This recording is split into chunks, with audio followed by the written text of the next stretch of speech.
जय श्री कृष्ण। राधे राधे।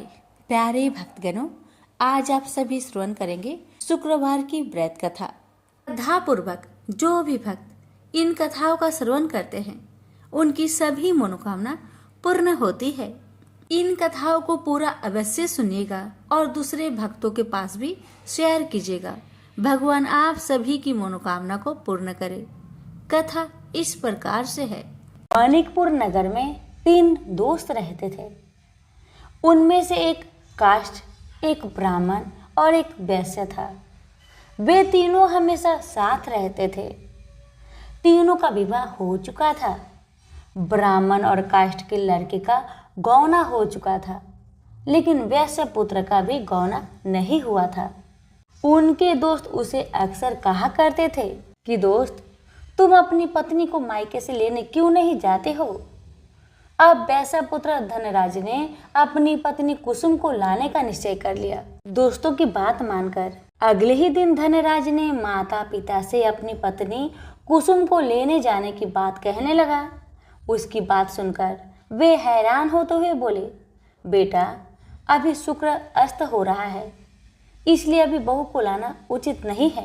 कुछ दिन ठहर जाओ, रुक जाओ, फिर पत्नी को लेकर आना। लेकिन धनराज नहीं माना। वह कुसुम को लाने ससुराल पहुंच गया। फिर होना क्या था, ससुराल में धनराज की खूब आवभगत की गई। धनराज ने कुसुम को विदा करने के लिए कहा तो उनके सास ससुर ने कहा, बेटा, अभी शुक्र अस्त हो रहा है, ऐसे में लड़की को विदा नहीं करते। कुछ दिन ठहर जाओ बेटा, फिर हम कुसुम को खुशी खुशी तुम्हारे साथ विदा कर देंगे। लेकिन धनराज वहां भी जीत पर अड़ गया। अब दामाद की जीत को देखकर सास ससुर ने भी कुसुम को विदा कर दिया। अब धनराज अपनी पत्नी को लेकर बैलगाड़ी में बैठकर अपने घर को जा रहा था। अचानक बैल तेजी से भागने लगी।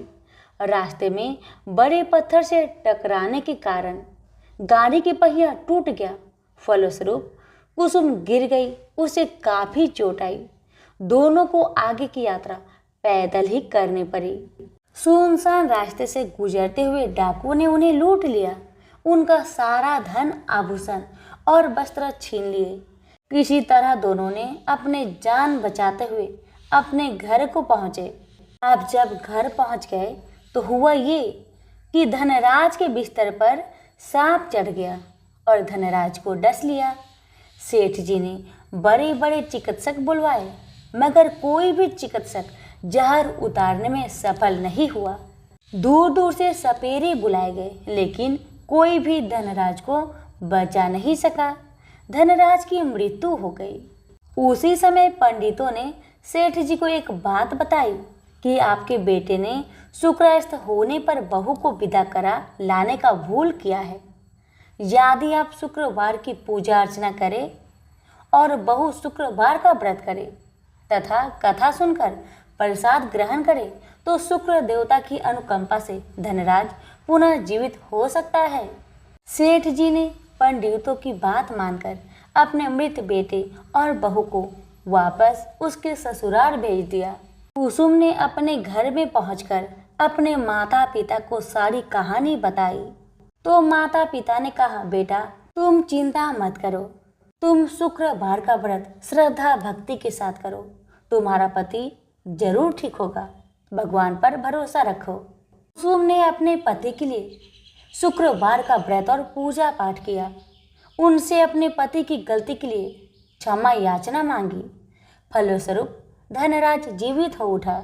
धनराज के जीवित हो जाने से घर में खुशियां ही खुशियां भर गई। तभी शुक्रदेव के जय जयकार करने लगे। उधर धनराज के माता पिता ने जब बेटे का जीवित होने का समाचार सुना तो उन्होंने भी शुक्रवार का व्रत किया और गरीबों को अन्न, वस्त्र और धन का दान किया।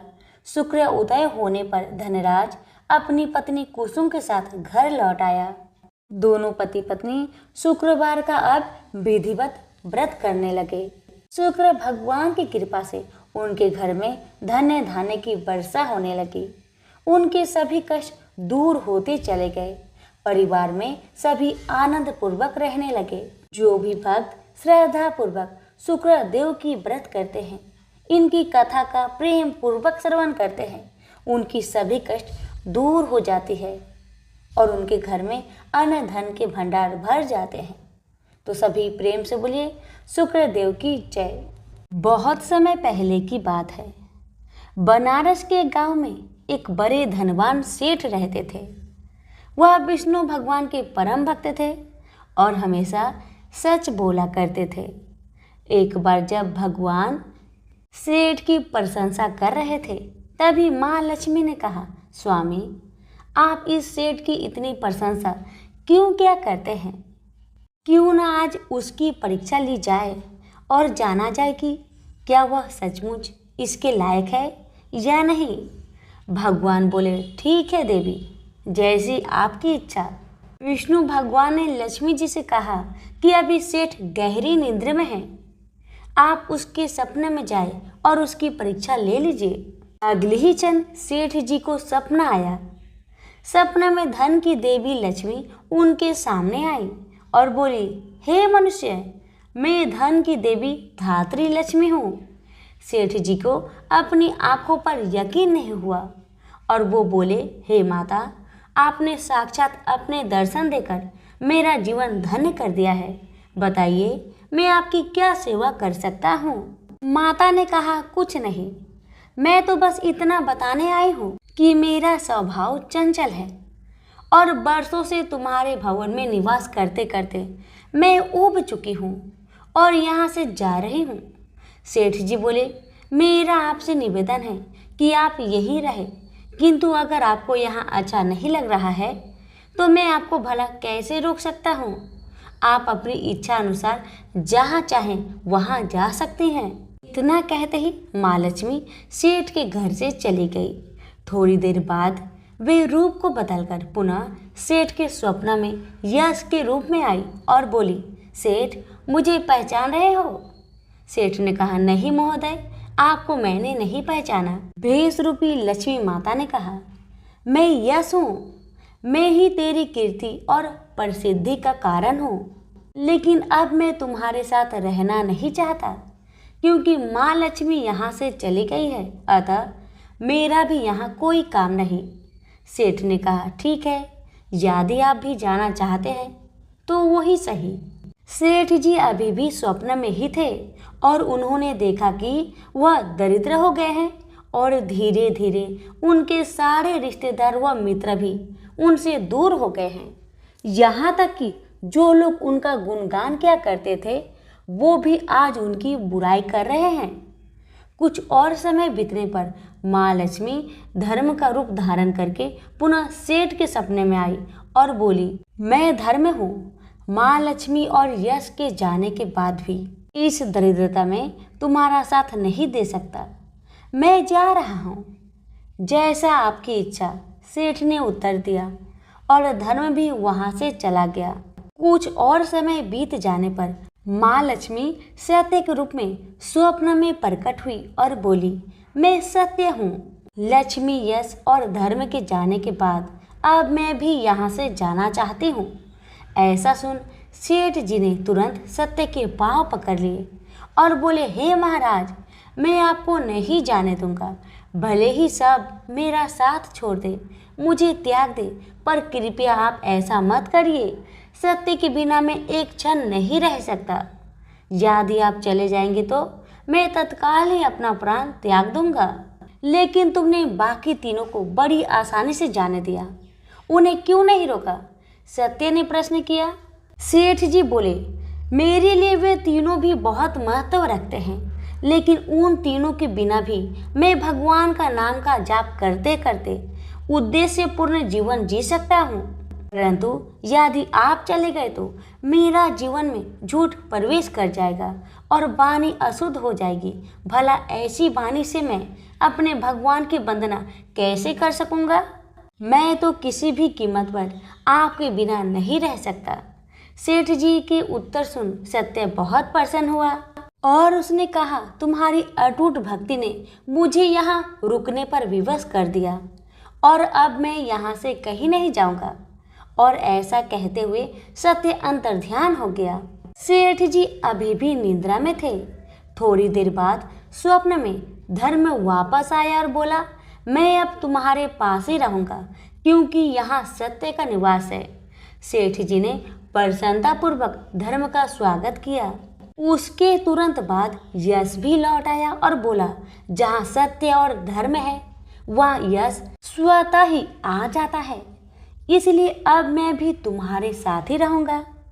सेठ जी ने यश की भी आवभगत की और अंत में माँ लक्ष्मी आई। उन्हें देखते ही सेठ जी नतमस्तक होकर बोले, हे देवी, क्या आप भी पुनः मुझ पर कृपा करेंगे?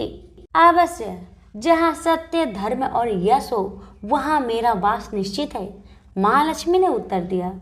यह सुनते ही सेठ जी की नींद खुल गई। उन्हें यह सब स्वप्न लगा, पर वास्तविकता में वह एक कड़ी परीक्षा से उत्तीर्ण होकर निकले थे। मेरे प्यारे दोस्तों, हमें भी हमेशा याद रखना चाहिए कि जहाँ सत्य का निवास होता है वहाँ यश धर्म और लक्ष्मी का निवास स्वतः ही हो जाता है। सत्य है तो सिद्धि, प्रसिद्धि और समृद्धि है। प्रेम से बोलिए लक्ष्मी नारायण की जय। एक समय की बात है, काशी निवासी धनंजय की पत्नी का नाम सुलक्षणा था। उसे अन्य सब सुख प्राप्त थे, केवल निर्धनता ही उसके दुख का कारण था। यह दुख उसे हर समय सताता था। एक दिन सुलक्षणा पति से बोली, स्वामी आप कुछ उद्यम करो तो काम चले, इस प्रकार कब तक काम चलेगा? सुलक्षणा की बात धनंजय के मन में बैठ गया और वह उसी दिन विश्वनाथ शंकर जी को प्रसन्न करने के लिए बैठ गया और कहने लगा, हे देवाधिदेव विश्वेश्वर, मुझे पूजा पाठ कुछ नहीं आता, केवल आपके भरोसे बैठा हूँ। इतनी विनती करके वह 2-3 दिन भूखा प्यासा बैठा रहा। यह देखकर भगवान शंकर ने उसके कान में अन्नपूर्णा अन्नपूर्णा अन्नपूर्णा इस प्रकार 3 बार कहा। यह कौन क्या कह गया? इसी सोच में धनंजय पड़ गया कि मंदिर से आते जाते ब्राह्मण को देखकर पूछने लगा, पंडित जी अन्नपूर्णा कौन है? ब्राह्मणों ने कहा, तू अन्न छोड़कर बैठा है सो तुझे अन्न की ही बात सूझती है, जा घर जाकर अन्न ग्रहण कर। धनंजय घर गया, स्त्री से सारी बात कही। वह बोली, नाथ आप चिंता ना करें, स्वयं शंकर जी ने यह मंत्र आपको दिया है, वे स्वयं ही खुलासा करेंगे, आप फिर जाकर उनकी आराधना करें। धनंजय फिर जैसा का तैसा पूजा में बैठ गया। रात्रि में शंकर जी ने आज्ञा दी, कहा तू पूर्व दिशा में चला जा, वह अन्नपूर्णा का नाम जपता जाता और रास्ते में फल खाता, झरनों का पानी पीता जाता। इसी प्रकार कितने ही दिनों तक चलता गया। वहां उसे चांदी सी चमकती वन की शोभा दिखने में आई। सुंदर सरोवर दिखने में या उसके किनारे कितनी ही अप्सराएं झुंड बनाए बैठी थी और सब माँ अन्नपूर्णा इस प्रकार बार बार कहती थी। यह अगहन मास की उजेली रात्रि थी और आज से ही व्रत का ये आरंभ था। जिस शब्द की खोज करके वह निकला था वह उसे वहां सुनने को मिला। धनंजय ने उनके पास जाकर पूछा, हे देवियों आप यह क्या कर रही हो? उन सब ने कहा, हम सब माँ अन्नपूर्णा का व्रत करते हैं। व्रत करने से क्या होता है? यह इसी ने किया भी है, इसे कब किया जाए, कैसा व्रत है और कैसी विधि है, मुझे भी कहो। वे कहने लगी, इस व्रत को सब कोई कर सकता है। 21 दिन तक के लिए 21 गांठ का सूद लेना चाहिए। 21 दिन या दिन ना बने तो 1 दिन उपवास करे, या भी ना बने तो केवल कथा सुनकर प्रसाद ले। निराहार रहकर कथा कहे, कथा सुनने वाला कोई ना मिले तो पीपल के पत्तों को रख, सुपारी या घृत कुमारी वृक्ष को सामने कर, दीपक को साक्षी कर, सूर्य गाय तुलसी या महादेव को बिना कथा सुनाए मुख में दाना न डाले। यदि भूल से कुछ पड़ जाए तो 1 दिवस फिर उपवास करे, व्रत के दिन क्रोध न करे और झूठ ना बोले। धनंजय बोला, इस व्रत के करने से क्या होगा? वे कहने लगी, इसके करने से अंधों को नेत्र मिले, लुल्लू को हाथ मिले, निर्धन के घर धन आए, बाझिन को संतान मिले, मूर्खों को विद्या आए। जो जिस कामना से व्रत करे माँ उसकी इच्छा पूरी करती है। वह कहने लगा, बहनों, मेरे भी धन नहीं है, विद्या नहीं है, कुछ भी तो नहीं है। मैं तो दुखिया ब्राह्मण हूँ, मुझे इस व्रत का सूत दोगी? हाँ भाई, तेरा कल्याण हो, तुझे देगी। ले, इस व्रत का मंगल सूत्र ले। धनंजय ने व्रत किया। व्रत पूरा हुआ तभी सरोवर में से 21 खंड की स्वर्ण सीढ़ी हीरा मोती जड़ी प्रकट हुई। धनंजय जय अन्नपूर्णा अन्नपूर्णा कहता जाता था। इस प्रकार कितनी ही सीढ़ियां उतर गया तो क्या दिखता है कि करोड़ों सूर्य से प्रकाशमान अन्नपूर्णा माँ का मंदिर है। उसके सामने स्वर्ण सिंहासन पर माता अन्नपूर्णा विराजमान है। सामने भिक्षा हेतु शंकर भगवान खड़े हैं। देवगनाएं चंवर डुलाती है।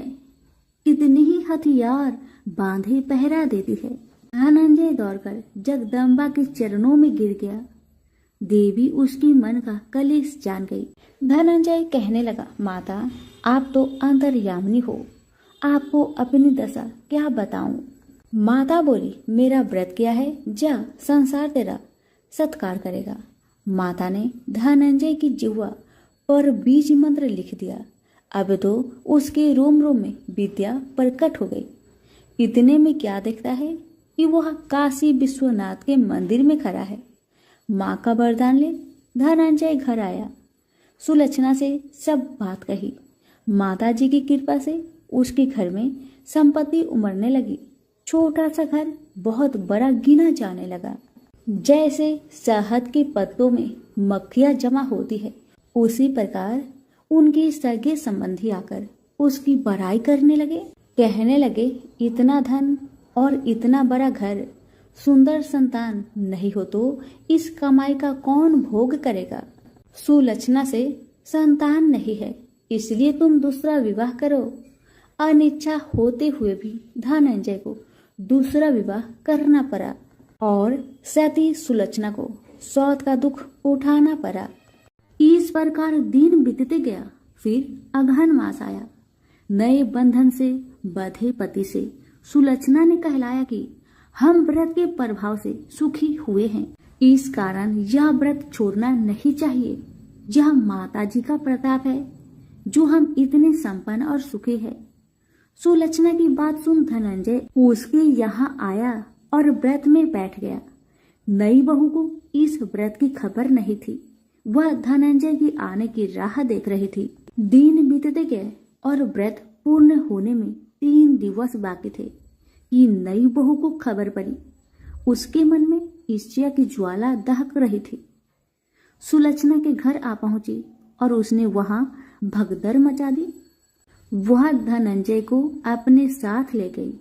नए घर में धनंजय को थोड़ी देर के लिए निंद्रा ने आ दबाया। इसी समय नई बहू ने उसका व्रत का सूत तोड़कर आग में फेंक दिया। अब तो माताजी का कोप जाग गया। घर में अकस्मात आग लग गई। सब कुछ जलकर खाक हो गया। सुलक्षणा जान गई और पति को फिर अपने घर ले आई। नई बहू उठकर पिता के घर जा बैठी। पति को परमेश्वर मानने वाली सुलक्षणा बोली, नाथ, घबराना नहीं, माताजी की कृपा अलौकिक है। पुत्र कुपुत्र हो जाता है पर माता कुमाता नहीं होती। अब आप श्रद्धा और भक्ति से आराधना शुरू करो, वे जरूर हमारा कल्याण करेगी। धनंजय फिर माता के पीछे पड़ गया। फिर वही सरोवर सीढ़ी प्रकट हुई। उसमें माँ अन्नपूर्णा कहकर वह उतर गया। वहां जा माता जी के चरणों में रुदन करने लगा। माता प्रसन्न हो बोली, यह मेरी स्वर्ण की मूर्ति ले, उसकी पूजा करना, तू फिर सुखी हो जाएगा। जा, तुझे मेरा आशीर्वाद है। तेरी स्त्री सुलक्षणा ने श्रद्धा से मेरा व्रत किया है, उसे मैंने पुत्र दिया है। धनंजय ने आंखें खोली तो खुद को काशी विश्वनाथ के मंदिर में खड़ा पाया। वहां से फिर उसी प्रकार घर को आया। इधर सुलक्षणा के दिन चढ़े और महीने पूरे होते ही पुत्र का जन्म हुआ। गांव में आश्चर्य की लहर दौड़ गई। मानता आने लगा इस प्रकार उसी गांव के निसंतान सेठ के पुत्र होने पर उसने माता अन्नपूर्णा का मंदिर बनवा दिया। उसमें माताजी धूमधाम से पधारी, यज्ञ किया और धनंजय को मंदिर का आचार्य का पद दे दिया। जीविका के लिए मंदिर की दक्षिणा और रहने के लिए बड़ा सा सुंदर भवन दिया। धनंजय स्त्री पुत्र सहित वहां रहने लगा। माताजी की चढ़ावे में भरपूर आमदनी होने लगी। उधर नई बहू के पिता के घर डाका पड़ा, सब लूट गया। वे भीख मांगकर पेट भरने लगे। सुलक्षणा ने यह सुना तो उन्हें बुलावा भेजा, अलग घर में रख लिया और उनके अन्न वस्त्र का प्रबंध कर दिया। धनंजय, सुलक्षणा और उसका पुत्र माताजी की कृपा से आनंद से रहने लगे। माताजी ने जैसे इनके भंडार भरे वैसे सबके भंडार भरे। प्रेम से बोलिए अन्नपूर्णा माता की जय। मनोहर एक प्राइवेट फर्म में साधारण पद पर कार्य करता था। जितना वेतन मिलता था उसमें घर खर्च मुश्किल से ही पूरा हो पाता था। यही कारण था कि वह धन का यथोचित संग्रह नहीं कर पाया। उसने इतना अवश्य किया था कि अपनी लड़की रचना को अच्छी शिक्षा दिलाने में लापरवाही नहीं बरती थी। रंजना जितनी खूबसूरत थी उतनी ही गुणवान व बुद्धिमान थी। समय के साथ साथ उसने यौवन की दहलीज पर कदम रखा। एक दिन मनोहर की पत्नी माधवी ने कहा, सुनो जी, लड़की अब सयानी हो गई है, इसके बारे में कुछ सोचा है आपने? मनोहर ने कहा, तुम चिंता क्यों करती हो? भाग्यवान, हमारी बिटिया में क्या कमी है? वह सुंदर है, गुणवान है, बुद्धिमान है। इसका हाथ मांगने के लिए तो लड़के वाले की लाइन लग जाएगी, तुम देखती रहना। लेकिन माँ तो माँ ही होती है। उसे बदलते समय का अनुभव भी था। वह जानती थी कि दहेज की समस्या के दिन प्रतिदिन बढ़ती ही जा रही है और दहेज ना देने पर तरह तरह के घटने वाली दुर्घटनाओं से भी वह परिचित थी। समय का चक्र निर्वाध गति से चलता रहा। रंजना ने शिक्षा भी पूरी कर ली। उसने बीए प्रथम श्रेणी से पास करके घर में खुशियां ला दी थी। लेकिन माँ को तो बस एक ही चिंता थी, किसी भी तरह रचना के हाथ पीले हो जाए। पिछले कुछ दिनों में मनोहर को भी रंजना की शादी की चिंता सताने लगी थी और वह योग वर की तलाश में जुट गया था। वह जहां भी जाता दहेज की मांग मुंह बाए खरी मिलती।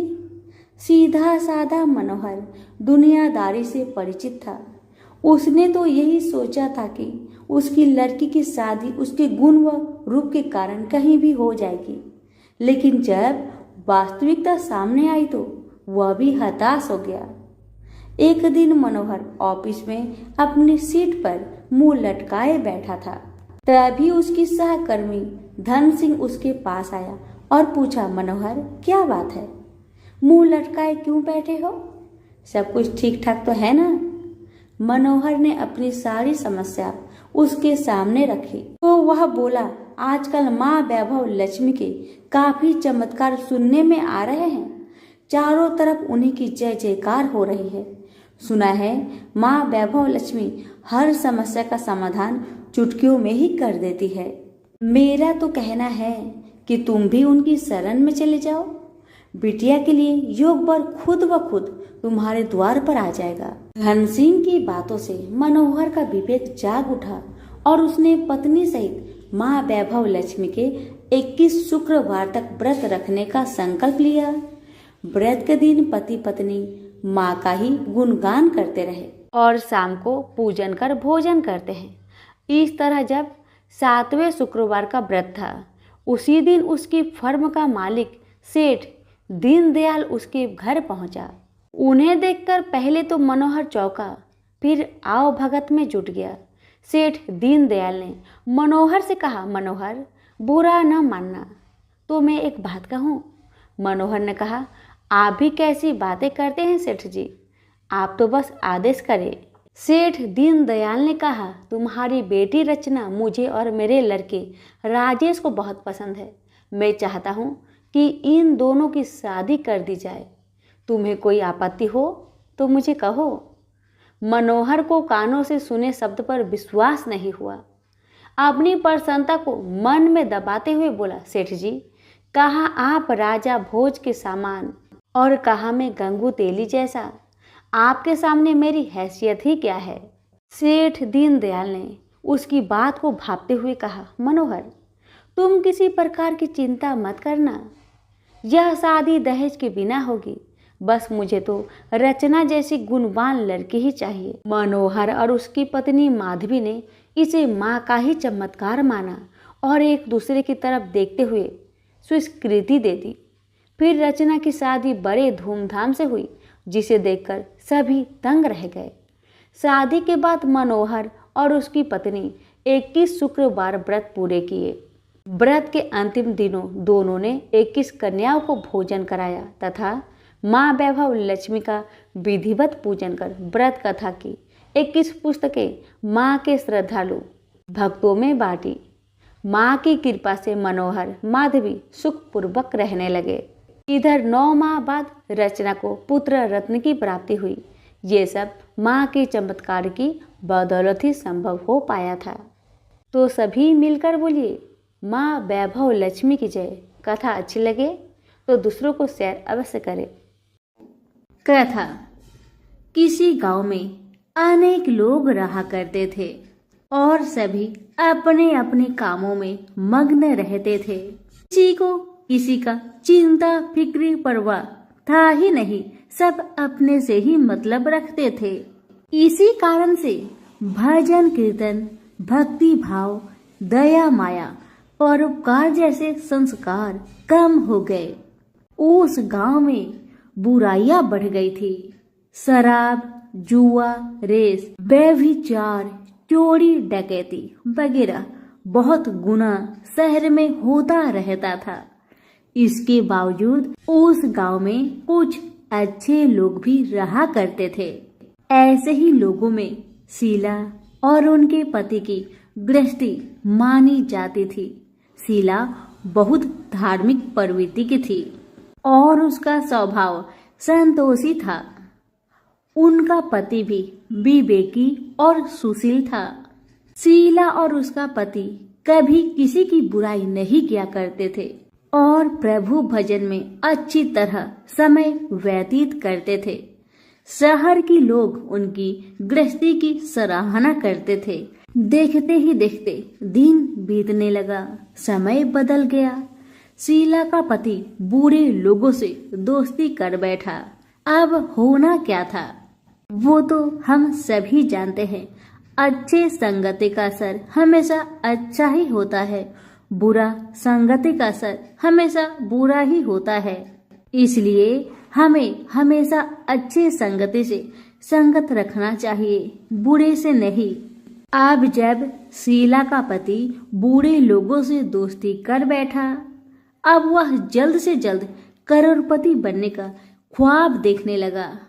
इसलिए वह गलत रास्ते पर चल पड़ा। फलस्वरूप वह रोडपति बन गया।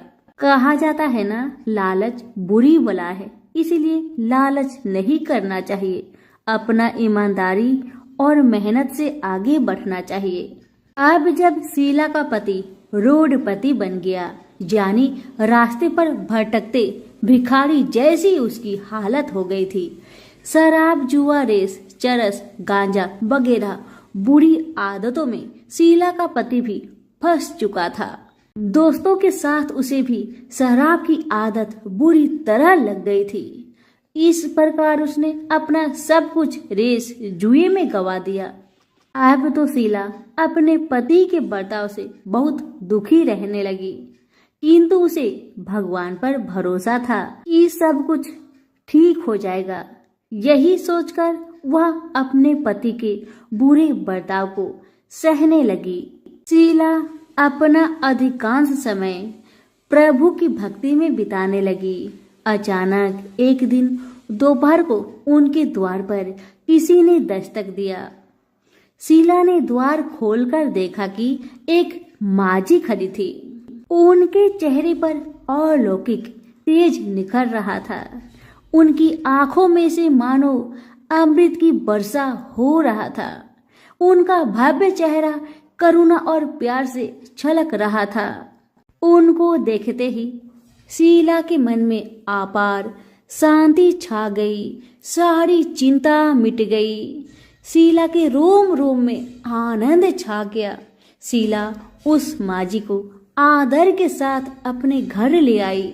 दुख का बात यह था कि शीला के घर में बैठाने के लिए कुछ भी नहीं था कि माँ जी को किस पर बैठाया जाए। बेचारी यह सोच विचार के उसने एक सकुचाकर एक फटी हुई चादर पर उनको बिठाया और शीला ने कहा, माँ जी, मेरे घर में और कुछ भी नहीं है जो मैं आपको बैठा सकूं, इसलिए माँ मुझे माफ करना, मैं आपको फटी हुई चादर पर बैठा रही हूँ।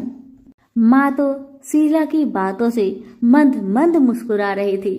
माँ तो शीला की हर कहानी को जानती थी कि उसका पति उसके साथ कैसा व्यवहार कर रहा है, बेचारी कितने दुख में है।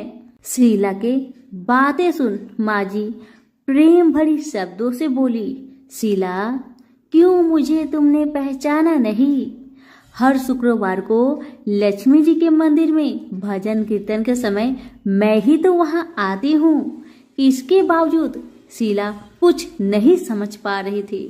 फिर माँ जी ने कहा, तुम बहुत दिनों से मंदिर नहीं आ रही हो, अतः मैंने सोचा चलो मैं ही देख लेती हूँ। माँ जी के अति प्रेम भरे शब्दों से शीला का हृदय पिघल गया। उसकी आंखों में आंसू आ गए और वह बिलख बिलख कर जोर जोर से रोने लगी। शीला को रोते देखकर माँ जी ने कहा, बेटी, सुख और दुख तो धूप और छाव जैसे होते हैं, धैर्य रखो बेटी, धैर्य रखो। और तुझे क्या परेशानी है, मुझे सारी परेशानी बता दे। माँ जी के व्यवहार से शीला को काफी संबल मिला और सुख की आस में उसने माँ जी को अपनी सारी दुख की कहानी सुना दी।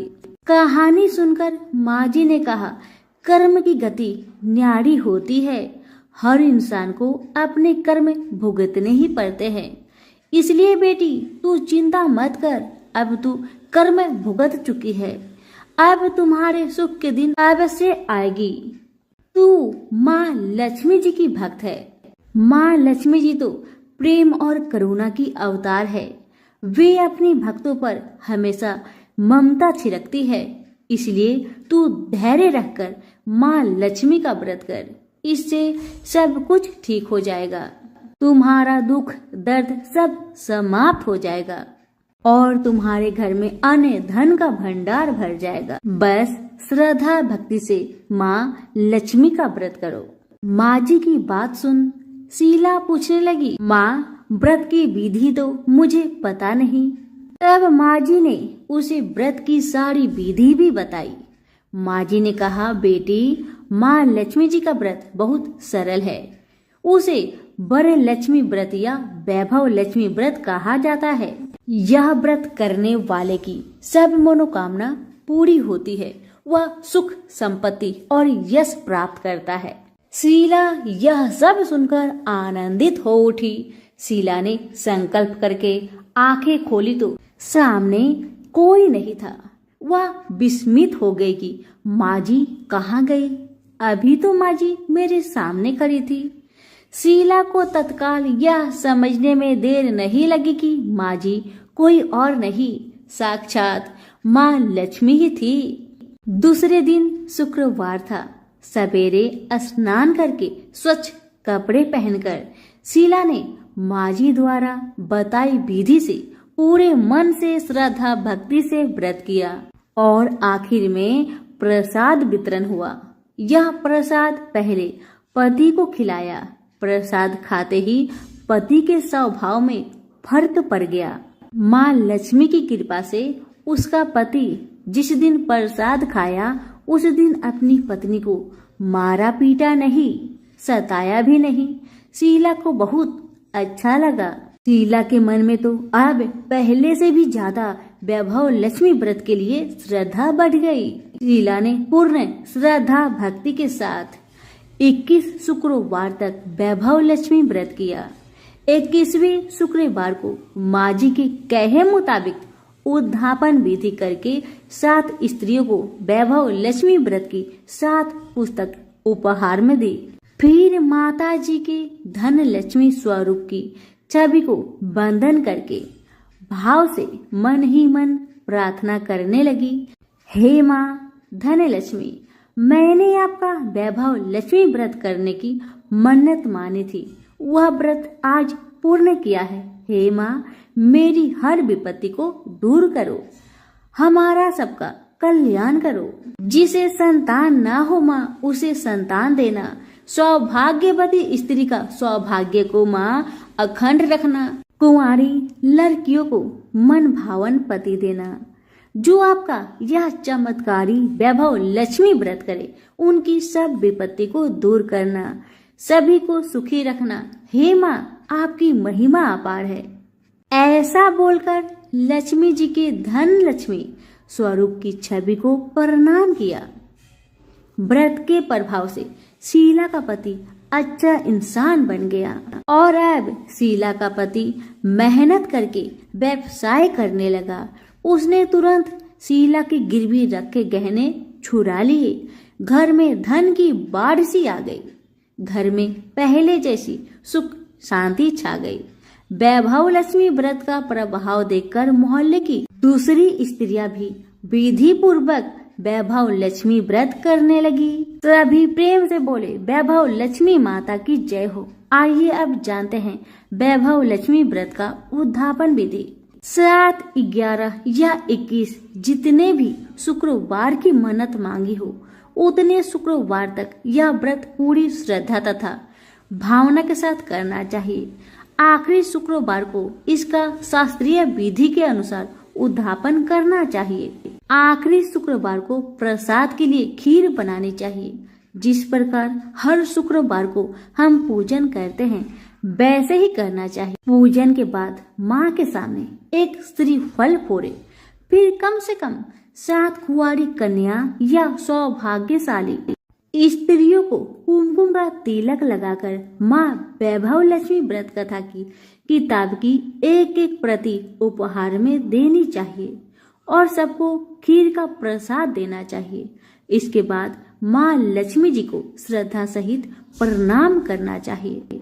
फिर माता जी के धन लक्ष्मी स्वरूप की छवि को बंधन करके भाव से मन ही मन प्रार्थना करे, हे माँ धन लक्ष्मी, मैंने आपका वैभव लक्ष्मी व्रत करने की मन्नत मानी थी, यह व्रत आज पूर्ण किया है।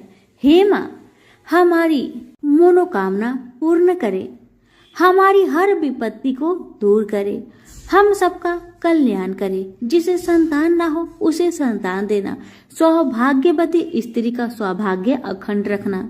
कुंवारी लड़की को मन भावन पति देना। जो आपका यह चमत्कारी वैभव लक्ष्मी व्रत करे, उनकी सब विपत्ति दूर करना, सभी को सुखी करना। हे माँ, आपकी महिमा अपार है, आपकी जय हो। ऐसा बोलकर लक्ष्मी के धन लक्ष्मी स्वरूप की छवि को प्रणाम करे। सभी प्रेम से बोलिए, वैभव लक्ष्मी माता की जय हो। संतोषी माता के व्रत को करने वाला कथा कहते व सुनते समय हाथ में गुड़ व भुने चने रखे। सुनने वाले संतोषी माता की जय, संतोषी माता की जय, इस प्रकार जय जयकार मुख से बोलते जाए। कथा समाप्त होने पर हाथ का गुड़ चना गौ माता को खिलाए। कलश में रखा हुआ गुड़ चना सबको प्रसाद रूप में बांटे। कथा से पहले कलश को जल से भरे, उसके ऊपर गुड़ चने से भरा कटोरा रखे। कथा समाप्त होने और आरती होने के बाद कलश के जल को घर में सब जगह पर छीर के और बचा हुआ जल तुलसी की क्यारी में डाल दे। 1.25 रुपए का गुड़ चना लेकर माता का व्रत करे। गुड़ घर में हो तो ले ले, विचार न करे, क्योंकि माता भावना की भूखी है। कम ज्यादा का कोई विचार नहीं चाहिए। जितना भी आपसे बन पड़े अर्पण करे। श्रद्धा और प्रेम से प्रसन्न मन हो व्रत करना चाहिए। व्रत के उद्यापन में 2.5 सेर खाजा मोमन दाल पूरी, खीर चने का साग नैवेद्य रखे, घी का दीपक जला, संतोषी माता की जय जयकार बोले। नारियल फोड़े, इस दिन घर में कोई खटाई न खाए और ना किसी को खाने को दे। इस दिन 8 लड़कों को भोजन कराए। देवर जेठ के लड़के मिलते हो तो दूसरों को न बुलाना।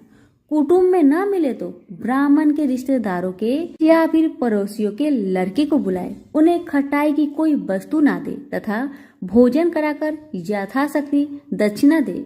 नगद पैसे ना दे, कोई वस्तु दक्षिणा में दे। व्रत करने वाला कथा सुन प्रसाद ले, एक समय भोजन करे। इस तरह से माता प्रसन्न होगी और दुख दरिद्रता दूर होकर मनोकामना पूरी होगी। अब सुनिए कथा। पहले बोलिए संतोषी मैया की जय हो। एक बुढ़िया थी, उसके 7 पुत्र थे। 6 कमाने वाले और एक निकम्मा था। बुढ़िया माँ 6 पुत्रों की रसोई बनाती, भोजन कराती और जो बचता वह 7वें को देती थी। परंतु वह बड़ा भोला था, मन में कुछ विचार न करता था। एक दिन अपनी पत्नी से बोला, देखो मेरी माता का मुझ पर कितना प्यार है। वह बोली, क्यों नहीं, सबका जूठा बचा हुआ तुमको जो खिलाती है। वह बोला, ऐसा भी कहीं हो सकता है। मुझे तुम्हारी बातों पर भरोसा नहीं। जब तक मैं अपनी आंखों से ना देख लूं, मैं मान नहीं सकता। पत्नी ने कहा, देख लोगे तब मानोगे। कुछ दिन बाद बड़ा त्योहार आया। घर में 7 प्रकार के भोजन और चूरमा के लड्डू बने। वह जांचने को सिर दर्द का बहाना बनाकर पतला कपड़ा सिर पर ओढ़कर रसोई में सो गया और कपड़े में से सब कुछ टुकुर टुकुर देख रहा था। 6 भाई भोजन करने आए। उसने देखा माँ ने उनके लिए सुंदर सुंदर आसन बिछाए, 7 प्रकार की रसोई परोसी। वह आग्रह करके उन्हें जिमाती है। वह देखता रहा। 6 भाई भोजन करके उठे, तब जूठी थालियों में से लड्डुओं के टुकड़ा उठाकर एक लड्डू बनाया। जूठन साफ कर माँ ने उसे पुकारा, उठ बेटा, 6 भाई भोजन कर गए, अब तू ही बाकी है, उठ ना। कब खाएगा? वह कहने लगा, माँ मुझे भोजन नहीं करना, मैं परदेश जा रहा हूँ। माता ने कहा, कल जाता हो तो आज चला जा। वह बोला, हाँ हाँ आज ही जा रहा हूँ। यह कहकर वह घर से निकल गया। चलते समय पत्नी की याद आई। वह गौशाला में कंडे थाप रही थी। वह जाकर बोला, हम जावे परदेश को, आवेंगे कुछ काल, तुम रहियो संतोष से धर्म अपनो पाल।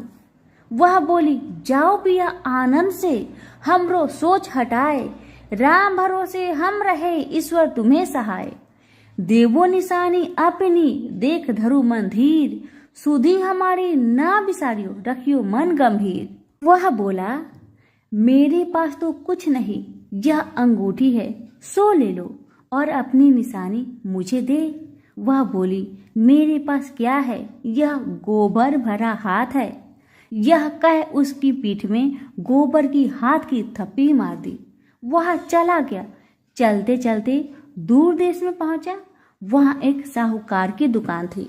वहीं जाकर रहने लगा और कहने लगा, भाई मुझे नौकरी पर रख लो। साहूकार को जरूरत भी थी तो वह बोला, ठीक है रह जा। लड़के ने पूछा, तनख्वाह क्या दोगे? साहूकार ने कहा, काम देखकर दाम मिलेगा। साहूकार की नौकरी मिली। वह सवेरे 7 बजे से रात तक नौकरी करने लगा। कुछ दिनों में साहूकार का सारा लेन देन का हिसाब, ग्राहकों को माल बेचना, सारा काम करने लगा। साहूकार के 7-8 नौकर थे। सब चक्कर खाने लगे कि या तो बहुत होशियार बन गया।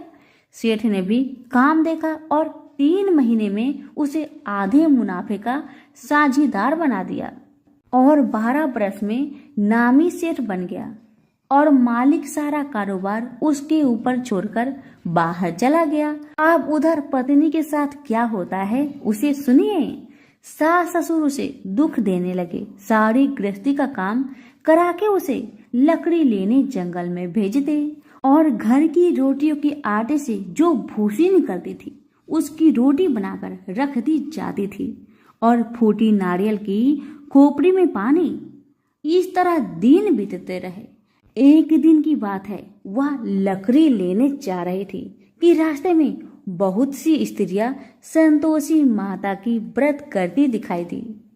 वहीं खड़ी हो वह भी कथा सुन और बहनों से बोली, बहन तुम किस देवी देवता का व्रत करती हो और इसके करने से क्या फल होता है?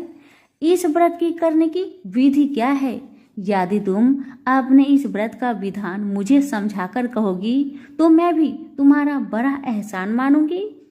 तब उनसे एक स्त्री बोली, सुनो, यह संतोषी माता का व्रत है। इसके करने से निर्धनता, दरिद्रता का नाश होता है, लक्ष्मी आती है, मन की चिंताएं दूर होती है, घर में होने से मन को सुख, प्रसन्नता और शांति मिलती है। व्रत के दिन घर में खटाई कोई न खाए। यह सुनकर बहू चल दी। रास्ते में लकड़ी बोझ को बेच दिए और उन पैसों से गुड़ चना ले माता के व्रत की तैयारी कर आगे चली गई और सामने मंदिर देख पूछने लगी, यह मंदिर किसका है? सब बच्चे कहने लगे, संतोषी माता का मंदिर है। यह सुन माता के मंदिर में जा माता के चरणों में लौटने लगी। दिन हो विनती करने लगी, माँ मैं निपट मूर्ख हूँ, व्रत के नियम कुछ नहीं जानती, मैं बहुत दुखी हूँ। हे माता जगत जननी, मेरा दुख को दूर कर, मैं तेरी शरण में हूँ। माता को दया आई। एक शुक्रवार बीता कि दूसरे शुक्रवार को ही इसके पति का पत्र आया और तीसरे को उसका भेजा पैसा भी आ गया। यह देख जेठानी मुंह सिकुड़ने लगी, इतने दिनों में इतना पैसा आया, इसमें क्या बुराई है? लड़के ताने देने लगे कि काकी बुलाने से भी नहीं बोलेगी। बेचारी सरलता से कहती, भैया पत्र आवे, रुपया आवे तो हम सबके लिए अच्छा है। ऐसा कहकर आंखों में आंसू भरकर संतोषी माता के मंदिर में आ मातेश्वरी के चरणों में गिरकर रोने लगी। माँ मैंने तुमसे पैसा नहीं, मुझे पैसे से क्या काम है माँ, मुझे तो अपने सुहाग से काम है। मैं तो अपनी स्वामी के दर्शन और सेवा मांगती हूँ। तब माता ने प्रसन्न होकर कहा, जा बेटी तेरी स्वामी आएगा। यह सुन खुशी से बावली हो घर का काम काज करने लगी। अब संतोषी माँ विचार करने लगी, इस भोली पुत्री से मैंने तो कह दिया तो उसका पति आएगा, पर आवेगा कहाँ से? वह तो इसे सपने में भी याद नहीं करता। उसे याद दिलाने के लिए मुझे जाना पड़ेगा। इस तरह माता बुढ़िया के सपने में जा प्रकट हो कहने लगी, साहूकार के बेटे सोता है या तू जागता है? वह बोला, माता सोता भी नहीं जागता भी नहीं, बीच में ही हूँ, कहो क्या आज्ञा है? वहाँ कहने लगी, तेरा घर बार कुछ है या नहीं? वह बोला, मेरा सब कुछ है माँ, बाप भाई बहन व पत्नी, क्या कमी है? माँ बोली, भोले पुत्र तेरी स्त्री घोर कष्ट उठा रही है, तेरे माँ बाप उसे दुख दे रहे हैं, वह तेरे लिए तरस रही है, तू उसकी सुधि ले। वह बोला, माता यह तो मुझे मालूम है, परंतु जाओ कैसे? परदेश की बात है, लेन देन का कोई हिसाब नहीं, जाने का कोई रास्ता नजर नहीं आता माँ, कैसे चला जाऊँ? माँ कहने लगी, मेरी बात मान, सवेरे नहा धोकर माता का नाम ले, घी का दीपक जला, दंडवत कर दुकान पर बैठ जा, देखते देखते तेरा लेन देन चुक जाएगा, माल बिक जाएगा, साज होते होते धन का ढेर लग जाएगा। तब सवेरे बहुत जल्दी उठ उसने लोगों से अपने सपने की बात कही, तो वे सब उसकी बात अनसुनी कर दिल लगी उड़ाने लगे कि कहीं सपने भी सच होते हैं। एक बूढ़ा बोला, देख भाई मेरी बात मान, इस तरह साच झूठ करने के बदले देवता ने जैसा कहा है वैसा ही करो, तेरा इसमें क्या जाता है? अब बूढ़े की बात मानकर नहा धोकर संतोषी माता को दंडवत कर घी का दीपक जलाकर दुकान पर बैठ गया। थोड़ी देर में क्या देखता है कि दिन वाले रुपए लाए, लेने वाले हिसाब लेने लगे, कोठे में भरे सपनों के खरीदार नगद दाम में सौदा करने लगे। शाम तक धन का ढेर लग गया। माता का यह चमत्कार देख खुश हो मन में माता का नाम ले घर जाने की वास्ते गहना कपड़ा खरीदने लगा और वहां के काम से निपटकर तुरंत रवाना हुआ। वहां पत्नी बेचारी जंगल में लकड़ी लेने जाती, लौटते वक्त माता जी की मंदिर में विश्राम करती है। वह तो उसका रोज रुकने का स्थान ठहरा।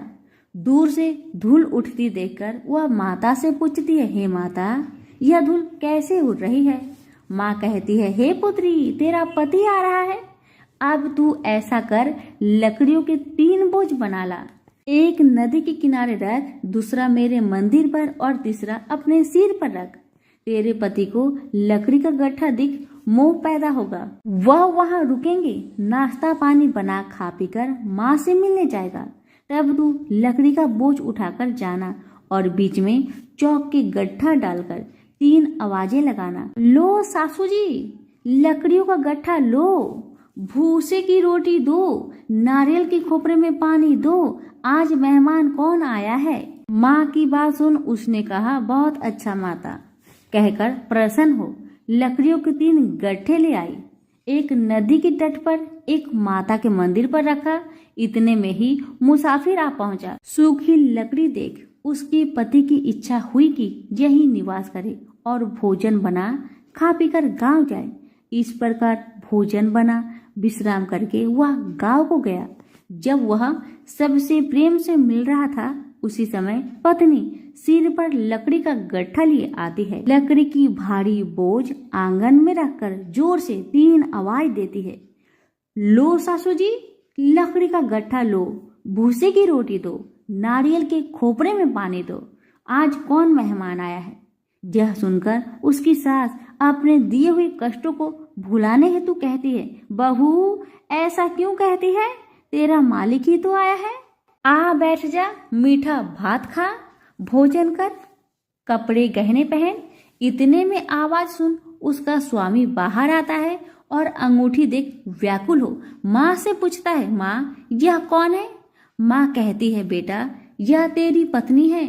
आज 12 वर्ष हो गए जब से तू गया है, तब से सारे गांव में जानवर की तरह भटकती रहती है। कामकाज घर का कुछ नहीं करती है, 4 समय आकर खा जाती है। अब तुझे देखकर भूसी की रोटी और नारियल के खोपरे में पानी मांगती है। वह लज्जित हो बोला, ठीक है माँ, मैंने इसे भी देखा है और तुम्हें भी देखा है। अब मुझे दूसरे घर की ताली दे दो, उसमें रहूं। तब माँ बोली, ठीक है बेटा, तेरी मर्जी। इतना कहकर ताली का गुच्छा पटक दिया। उसने ताली लेकर दूसरे कमरे में जो तीसरी मंजिल के ऊपर था उसे खोलकर सारा सामान जमाया। एक दिन में ही वहां राजा के महल जैसा ठाट बाट बन गया। अब क्या था, वो दोनों सुखपूर्वक रहने लगे। इतने में अगला शुक्रवार आया। बहू ने अपने पति से कहा कि मुझको माँ का उद्यापन की तैयारी करना है और इतना कहकर तैयारी करने लगी। जेठ के लड़कों को भोजन के लिए कहने गई। उन्होंने मंजूर किया, परंतु पीछे जेठानी बच्चों को सिखाती है, देखो रे, भोजन के समय खटाई मांगना जिससे उसका उद्यापन पूरा ना हो। लड़के जीवने आए, खीर पेट भर खाए, परंतु याद आते ही कहने लगे, हमें कुछ खटाई दो, खीर खाना हमें भाता नहीं, खीर देखकर तो हमें अरुचि होती है। बहू कहने लगी, खटाई किसी को नहीं दी जाएगी, यह तो संतोषी माता का प्रसाद है। लड़के उठ खड़े हुए और बोले, पैसे लाओ। भोली बहू कुछ जानती नहीं थी, सो उन्हें पैसे दे दिए। लड़के उसी समय उठ इमली लाकर खाने लगे। यह देखकर संतोषी माता बहू पर क्रोधित हुई। राजा के दूत उसके पति को पकड़ कर ले गए। जेठ जेठानी मन माने खोटे वचन कहने लगे। लूट लूट कर धन इकट्ठा कर लाया था, सो राजा के दूत उसको पकड़ कर ले गए। अब सब मालूम पड़ जाएगी जब जेल की मार खाएगा। बहू से वचन सहन नहीं हुए। वह रोती रोती माता के मंदिर में गई और बोली, हे माता, तुमने ये क्या किया? मुझे हंसाकर अब क्यों रुलाती हो माँ? तब माता बोली, पुत्री, तूने उद्धापन करके मेरा व्रत भंग किया, इतनी जल्दी सब बातें भुला दी। वह कहने लगी, माता, भूली तो नहीं हूँ, न कुछ अपराध किया है, मुझे तो लड़कों ने भूल में डाल दिया, मैंने भूल से उन्हें पैसे दे दिए, मुझे क्षमा करो माँ, मुझे क्षमा करो। माँ बोली, ऐसे कहीं भूल होती है? वह बोली, माँ, मुझे माफ कर दो माँ, मैं फिर से तुम्हारा उद्धापन करूंगी। माँ बोली, अब भूल जा पुत्री, तेरा मालिक तुझे रास्ते में ही आता मिलेगा। वह घर को चली। रास्ते में उसका पति आता मिला। उसने पूछा, तुम कहाँ गए थे? तब वह कहने लगा, इतना धन जो मैं कमाया हूँ उसका टैक्स राजा ने मांगा था, वह भरने गया था। वह प्रसन्न हो बोली, भला हुआ, अब घर चलो। कुछ दिन बाद फिर शुक्रवार आया। वह बोली, मुझे माता का उद्धापन करना है। पति ने कहा, करो फिर। जेठ के लड़कों से भोजन को कहने गई। जेठानी ने एक दो बातें सुनाई और लड़कों को सिखा दिया कि तुम पहले ही खटाई मांगने लगना। लड़के कहने लगे, हमें खीर खाना नहीं भाता, जी बिगड़ता है, कुछ खटाई खाने को देना। वह बोली, खटाई खाने को नहीं मिलेगा, खाना हो तो खाओ, अन्यथा तुम जा सकते हो। वह बेचारी ब्राह्मण के लड़कों को लाकर भोजन कराने लगी। यथाशक्ति दक्षिणा की जगह एक एक फल उन्हें दिया। इससे संतोषी माँ प्रसन्न हुई। माता की कृपा होते ही 9वें मास उसको चंद्रमा के समान सुंदर पुत्र उत्पन्न हुआ। पुत्र को लेकर प्रतिदिन माता जी के मंदिर जाने लगी। माँ ने सोचा कि वह रोज आती है, क्यों ना मैं इसके घर चलूं, इसका आसरा देखूं तो सही। यह विचार कर माता ने भयानक रूप बनाया। गुड़ और चने से सना, मुख ऊपर सूर्य के समान होठ, उस पर मक्खियां भिनभिना रही थी। दहलीज में पांव रखते ही उसकी सास चिल्लाई, देखो रे, कोई चुड़ैल चली आ रही है, लड़कों इसे भगाओ नहीं तो किसी को खा जाएगी। लड़के डरने लगे और चिल्लाकर खिड़की बंद करने लगे। बहू रोशनदार से देख रही थी, प्रसन्नता से पागल होकर चिल्लाने लगी, आज मेरी माँ आई है, आज मेरी माँ मेरे घर को आई है। यह कहकर बच्चे को दूध पीने से हटाती है। इतने में सास का क्रोध फूट पड़ा। बोली, रांड, इसे देखकर कैसी उतावली हुई जो बच्चे को पटक दिया। इतने में माँ के प्रताप से जहाँ देखो वही लड़के ही लड़के नजर आने लगे। वह बोली, माँ जी, जिनका मैं व्रत करती हूँ यह तो वही संतोषी माता है। इतना कहा झट से सारे घर के किवाड़ खोल देती है। सबने माता के चरण पकड़ लिए और विनती कर कहने लगे, हे माता, हम मूर्ख है, हमें अज्ञानी है, पापी है, तुम्हारे व्रत की विधि हम नहीं जानते, तुम्हारे व्रत भंग कर हमने अपराध किया है माँ। हे माँ, आप हमारा अपराध क्षमा करो। उस प्रकार माता प्रसन्न हुई। माता ने बहू को जैसा फल दिया वैसा माता सबको दे। जो पढ़े उनका मनोरथ पूर्ण हो, जो सुने उनका भी मनोरथ पूर्ण हो। तो प्रेम से बोलिए, संतोषी माता की जय हो। कथा अच्छी लगे तो अभी लाइक करके दूसरों को शेयर करें और चैनल को सब्सक्राइब करें। धन्यवाद।